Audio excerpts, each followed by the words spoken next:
今日又同你講講許家印。其實許家印並冇係好叻，真正嘅叻人呢係幕後嘅總裁兼財務夏海軍。其老母嘅年薪2個億，配合許家印做假賬，瞞天過海，2.4萬億個窟窿。其老母啊，許家印只不過係台前個小丑啊，真正嘅幕後操盤手而家正在加拿大打高爾夫啊！你哋都俾騙嘅啊！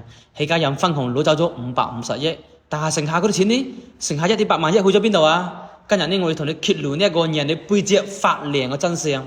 恒大真正嘅掘根者呢，冇係許家印，而係一個戴金絲眼鏡嘅識玩財務，比富利仲要精嘅狠角色。佢就係夏海軍。註冊會計師出身嘅，90年代已經喺深圳呢就玩轉資本噶啦，人稱點根聖手。最擅長係咩呢？做假賬、轉移資產、空手套白狼。2007年恒大缺錢，呢個缺口就好大。許家印三顧茅廬就請佢當總裁，開價年薪500萬加股權激勵。夏海軍一上任呢就放出狠話，3年上市，5年資產翻10倍。許家印聽到兩眼放光，直接將財務大權就交俾佢。第二步就係教科書級別嘅財務造假。夏海軍嘅3大絕招，每一招都讓人哋頭皮發麻。首先，第一個絕招就係上市傾錢。2008年第一次上市失敗呢，佢就立刻施展魔法，將130億嘅負債呢就包裝成股東嘅權益，憑空就做出8億嘅利潤。通過關聯公司呢自己買自己賣，虛構30億嘅銷售額。2009年呢，恒大成功上市，募資130億嘅港幣，佢單股權激勵呢就攞走咗2個億。第二個絕招就係瘋狂咁分紅套現，10年間呢，恒大分咗1100億，許家印就攞走咗550億，夏海軍呢就攞走咗27個億，呢個都仲未包括偷偷變現嘅股權。最絕嘅係咩呢？佢逼着恒大將年利潤呢全部都分乾啊，甚至呢攞到啱啱融資來嘅錢呢都分紅啊！呢個冇係回報股東，呢個係掏空公司啊！第三個絕招就係拆東牆補西牆，同一個樓盤呢就抵押俾700間銀行，用 A 銀行嘅錢呢還俾 B 銀行嘅貸款，偽造購房合同，然後員工就假扮購房者，審計一走呢立刻就註銷合同。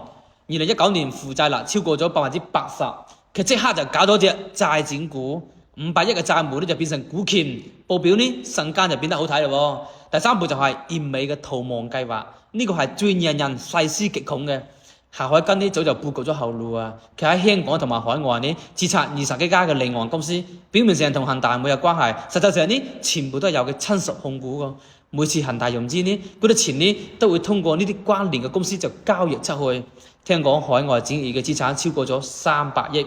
2020年3月份呢，恒大都仲未有爆雷，夏海軍呢就突然間辭職咯，只係保留呢個終身榮譽嘅總裁呢一個希職，一口氣註銷咗5家嘅離岸公司，2.3個億就買掉香港嘅豪宅，全家呢都移民去咗加拿大。2021年呢，恒大就正式爆雷啦，時間就計算得比鬧鐘仲要準確。而家係咩情況呢？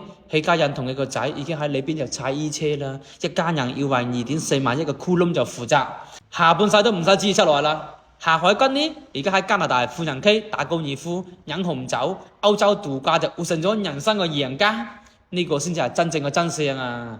許家印只不過係台前嘅托啊，夏海軍先至係幕後數錢嘅老闆啊！許家印愛面子當首富，夏海軍咪就包裝嘅咯，人家喺台前呢就吸引火力，自己喺後邊呢就轉移資產。許家印高調咁買飛機建豪宅，成為咗明面上嘅大老虎。夏海軍呢就低調嘅移民，連一張清晰嘅照片都冇有留低。最讓人憤怒嘅咩呢？嗰啲買咗恒大期房嘅普通人呢，就掙咗一世嘅錢，最後房爛尾咧。嗰啲被欠咗工程款嘅工人10幾萬、幾十萬都攞冇回來啦，最後走投無路。許家印貪婪係真相，夏海軍呢種戴金絲眼鏡嘅斯文敗類呢，更加可恨嘅係。佢有文化，懂規矩，將聰明嘅才智呢，全部都用喺坑蒙拐騙上邊啊！將法律當成保護傘，將人家血汗錢呢當成舔腳石。但係出來行，遲早要還啊！2.4萬億個窟窿背後係無數個家庭嘅血淚。香港法院已經凍結咗佢妻子嘅資產，開始追討。雖然過程會好漫長，但係天網恢恢，疏而不漏，冇係冇報，係時候未到。你覺得佢呢種躲避喺幕後嘅高智商嘅犯罪，係冇係比明面上嘅貪官更可怕呢？關注我，帶你了解更多金融騙局。